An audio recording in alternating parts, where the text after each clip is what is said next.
Dolewak, dolewak, dolewak.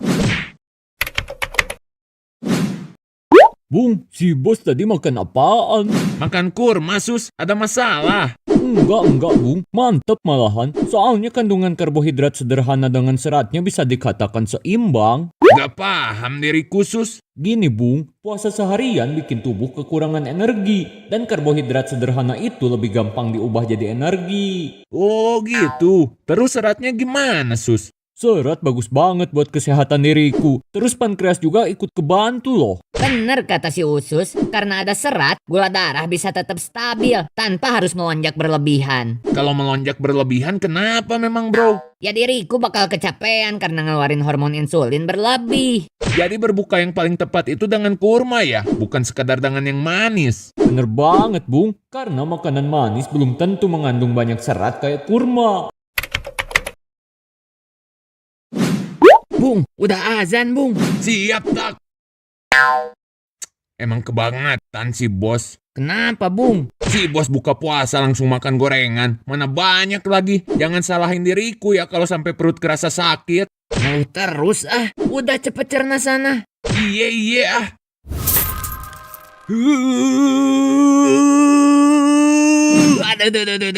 Aduh. Gorengan itu tidak direkomendasikan menjadi makanan pertama yang kamu makan saat berbuka.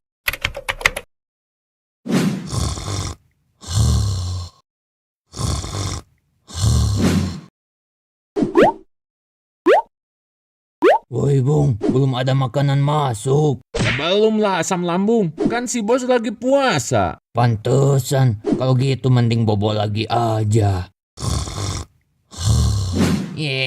Tumben asam lambung gak naik ke kerongkongan dan melukai diriku. Enggak lah kerongkongan. Selama puasa makanan yang masuk lebih sedikit. Jadinya produksi asam lambung juga sedikit. Oh, gara-gara itu dia gak naik ke kerongkongan. Nah, itu paham. Wah, kalau gitu diriku ada waktu buat menyembuhkan diri sendiri dong. Iya, udah cepet sembuhin diri sendiri. Siap, Bung. Terus kenapa ada juga orang yang punya penyakit GERD kesiksa waktu lagi puasa? Itu mah ada penyebabnya, tak. Next kita bahas tips puasa untuk penderita GERD gimana. Halo kerongkongan. Oi lambung, kamu bohong ya? Dosa tahu. Bohong apaan sih? Kemarin kamu bilang pas lagi puasa produksi asam lambung lebih sedikit, jadi gak bisa naik ke kerongkongan. Ini dia sekarang malah say hi di kerongkongan. Ini gara-gara si bos makan makanan tinggi lemak sama makan makanan pedas pas sahur. Terus apa hubungannya? Dengar ya, makanan tinggi lemak itu lebih susah dicerna, jadinya butuh asam lambung lebih banyak. Terus gimana dengan makanan pedas? Ya makanan pedas juga bikin produksi asam lambung lebih banyak. BTW, ini luka apa? Luka karena kamu sering naik ke kerongkongan lah. Oh gitu, coba gesek dikit. Srek.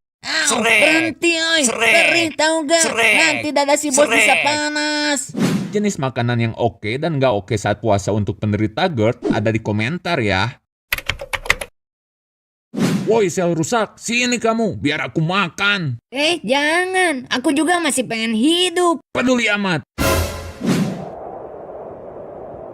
Tak, kok sel-sel di badan aku saling makan sih? Tenang hati, ini namanya autofagi. Proses ini lebih aktif waktu si bos lagi puasa. Autofagi? Apaan itu, tak? Jadi gini, saat puasa tubuh kekurangan nutrisi. Akhirnya sel sehat makanin sel rusak untuk diubah jadi energi. Jadinya regenerasi sel baru juga jadi lebih cepat. Oh gitu, jadi gak bahaya, tak? Enggak lah, malahan banyak manfaatnya. Salah satunya bisa bikin awet muda. Tapi ingat, puasanya diniatin karena ibadah ya. Biar pahalanya dapat, sehatnya juga dapat.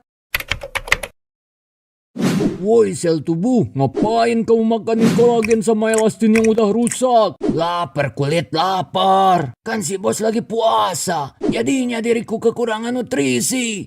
Iya nih, aku juga lapar banget bro. Tenang selfie bro Blas, kamu mangap aja. Aku kasih sesuatu. Gimana? Enak gak bro? Ini mah asam amino, makanan kesukaan aku atuh bro. Kalau gini, aku bisa ngeluarin sesuatu.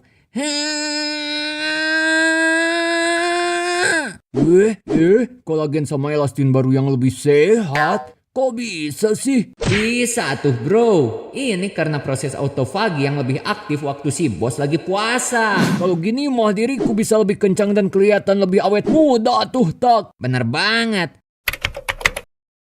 Bung, bedanya GERD sama mah apaan sih? Sederhananya, GERD itu asam lambung naik ke kerongkongan dan menyebabkan luka di kerongkongan. Makanya penderita GERD bakal ngerasain sensasi panas di dadanya kalau lagi kumat. Lah, kenapa asam lambung bisa naik ke kerongkongan? Karena otot sphincter esophagus yang buka tutup gerbang menuju lambung lemes, Tak. Akhirnya gerbang kebuka sedikit, bikin asam lambung bisa naik ke kerongkongan. Oh gitu. Kalau mah gimana, Bung? Kalau mah karena ada luka, radang, atau iritasi di badan diriku, Tak. Setiap asam lambung keluar, lukanya kena asam lambung. Memangnya sakit, Bung? Beuh, bayangin aja ada luka di kulit terus disiram sama air asam. Perih, Tak. Kalau ciri-ciri sama penyebab GERD dan mah apa aja, Bung? Banyak, Tak. Baca aja deh di kolom komen.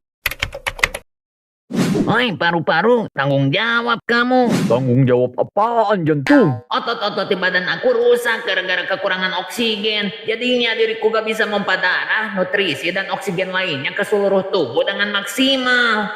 Jangan salahin diriku. Diriku juga ikutan rusak, tau gak? Lah, kok bisa? Gimana gak rusak? Si Hidung sering ngehirup asap rokok yang banyak banget racunnya. Kok jadi diriku yang salah? Memangnya si bos ngerokok? Enggak. Bos kita cuma korban. Makanya kita semua jadi rusak. Korban apaan, Tak? Korban para perokok aktif yang udah mati hati nuraninya. Mereka tega ngerokok di mana aja walaupun di sebelahnya ada anak kecil, ibu hamil, dan para manusia lain yang gak ngerokok. Tunggu. Kenapa diriku dibawa-bawa, Tak? Diam kau hati. Pertumbuhan kamu kok lambat banget deh, Bay. Padahal udah masuk 8 bulan. Maafin diriku ya, Rahim. Maaf kenapa, jantung? Otot-otot di badan aku rusak karena kekurangan oksigen. Aku jadi gak bisa ngirim nutrisi yang cukup untuk Debay. Enggak. Bukan kamu yang salah, Tung. Tapi paru-paru, Aku yang salah, Tung. Oksigen yang aku hirup terlalu sedikit. Jadinya kalian semua ikutan rusak.